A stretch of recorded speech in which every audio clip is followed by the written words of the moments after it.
We must accept the results of this election. President Kamala Harris officially conceding this afternoon. Now, President-elect Trump is preparing to return to the White House. Vice President Kamala Harris conceding that election today. Good evening and thank you for joining us for KREM 2 News at 5. I'm Mark Hanrahan. And I'm Whitney Ward. Now, we have learned Harris called President-elect Donald Trump to congratulate him on winning the 2024 presidential election before addressing her supporters today. Now, President-elect Trump won last night's election after securing the critical swing state of Pennsylvania, but with Wisconsin and Michigan not far behind. CBS News exit polls show that Harris fared worse among Latino voters, young voters, and women than expected. She told supporters today that while the election outcome was not what they wanted, America's promise will always burn bright. Trump addressed supporters last night in Florida.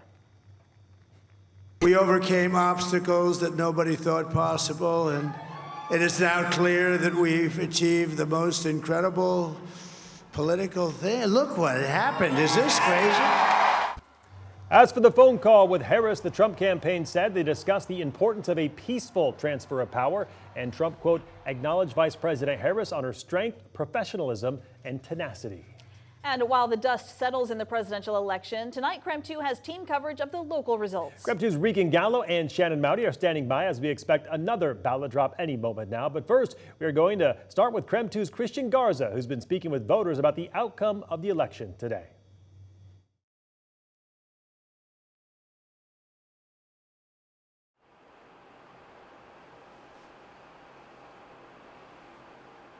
With the dust settling on election night, we decided to go out and talk with community members about how they're feeling about the results.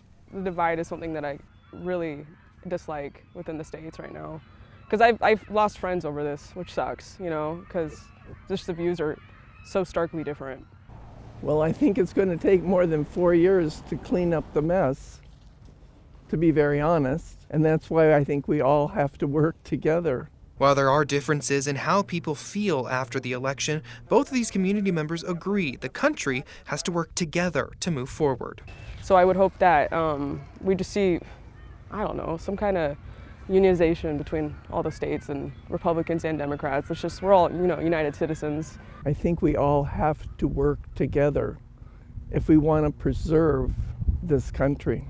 After a night of heightened tension, it's important to prioritize your mental health, and spaces like Sanctuary Spokane have definitely been seeing the demand for mental help here in the area. And people never take the time to actually really care for themselves. Co-owner of Sanctuary Spokane, Alicia Policani, says leading up to election night, Sanctuary saw a higher number of people looking for help, even noting the night of elections and even the day after, they were fully booked until closing. You know, we weren't all born knowing how to deal with everything.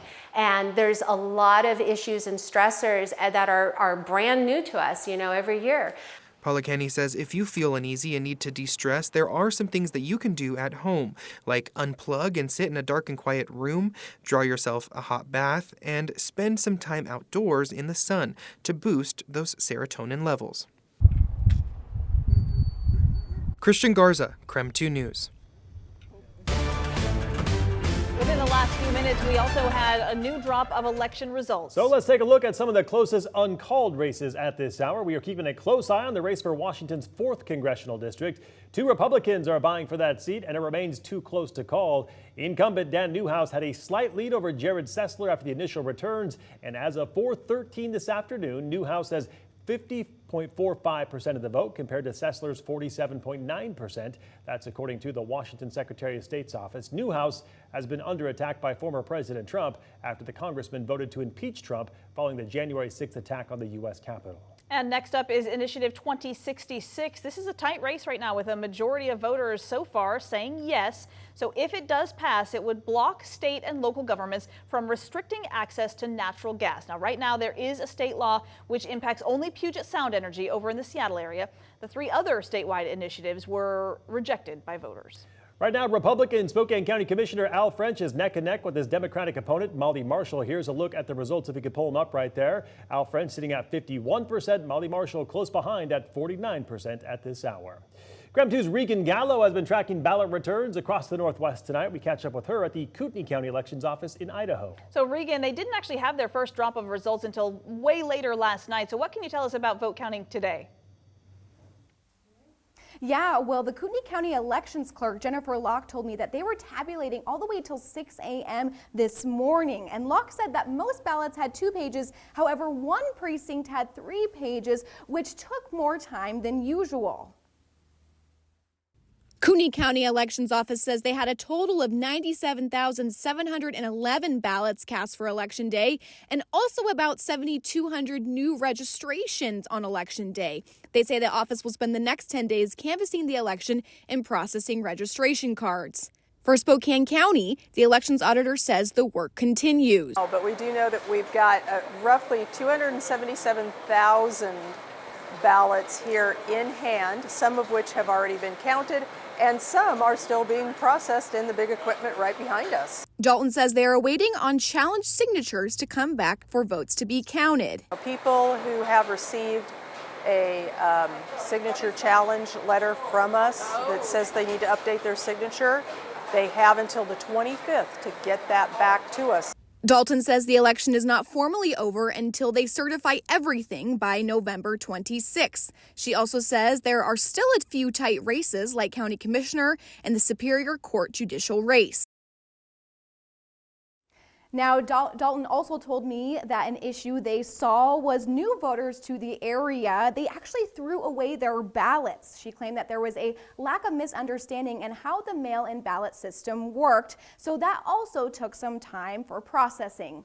I'm in Kootenai County, Regan Gallo, KREM 2 News. All right, Regan, thank you very much. Taking a break from elections right now to talk weather. Yeah, the sun returned today. It was beautiful. Chief Meteorologist Jeremy Legoo is tracking how long it will stick around for us this week. Well, next couple of days, we've got plenty of it, but as we get into the weekend, it looks like everything starts to change. By the way, sun set about 40 minutes ago, and it is dark. Producer Will just got in my ear and said, "Aw, sorry, man, I got to be the guy to tell everybody this." 41 degrees is where we currently sit. Let's watch that temperature because see the dew point of 28? We are shooting for that number. It is going to get cold quick. That's the only way you can go from the upper 40s to the upper 20s overnight. And there it is, the clear skies. Radiative cooling plays a big role in that. When you have no clouds overhead and not much moisture in the atmosphere, your temperatures will just take a dive as the sun goes down. We're falling into the 20s. 28 is our goal here in Spokane. 25 in Coeur d'Alene and Sandpoint as well. Temperatures will fall into the mid-20s off to the north and near 30 down to the south. Where you're in the 30s tonight or tomorrow morning, you will likely climb up to about 50 tomorrow afternoon. Everybody's going to go ahead and add about 20 degrees from the morning low to the afternoon high. That's thanks to plenty of sunshine, but it's tough. We've got only 9 hours and 41 minutes of daylight to warm up. So 48 tomorrow is a big deal. 51 is a huge deal on Friday, and then rain returns on Saturday.